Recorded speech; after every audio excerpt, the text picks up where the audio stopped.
সবাইকে নমস্কার জানিয়ে বলছি, প্লিজ দয়া করে কেউ কাউন্টিং এজেন্টরা এবং প্রার্থী ক্যান্ডিডেটরা তারা ভোটিং এলাকা ছেড়ে আসবেন না। স্ট্রং রুমে যেখানে কাউন্টিং হচ্ছে, মানে সেন্টারে, সেখান ছেড়ে কেউ আসবেন না। এটা বিজেপির প্ল্যান। প্রথম 2-3 রাউন্ডে আমি কালকে থেকেই বলছি যে ওদেরগুলো আগে দেখাবে, আমাদেরগুলো পরে দেখাবে। এবং অনেক জায়গায় 2-3 রাউন্ড কাউন্টিং করার পরে প্রায় 100টা জায়গায় কাউন্টিং বন্ধ করে রেখে দিয়েছে। এবং কল্যাণীতে ধরা পড়েছে 7টা মেশিন, যেখানে কোনো মিল নেই।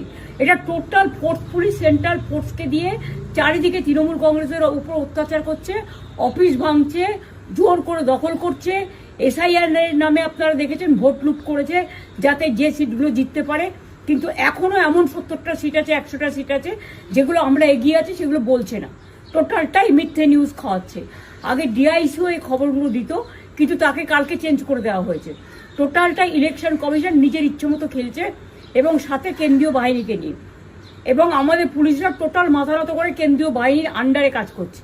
সুতরাং আমি আমাদের কাউন্টিং এজেন্টদের, আমাদের সমস্ত পার্টির কর্মীদের বলবো, অত মন খারাপ করার কারণ নেই। আমি বলেছিলাম সূর্যাস্তের পরে আপনারা জিতবেন। 3 রাউন্ড 4 রাউন্ড কাউন্ট হলেও এটা 14 রাউন্ড থেকে 18 রাউন্ড কাউন্ট হয়, তখন আপনারা জিতবেন। Wait and see, watch. আমরা সবাই আপনাদের সাথে আছি, আপনারা কেউ ভয় পাবেন না, নিশ্চিন্তে থাকুন। আমরা বাঘের বাচ্চার মতো লড়াই করে যাবো।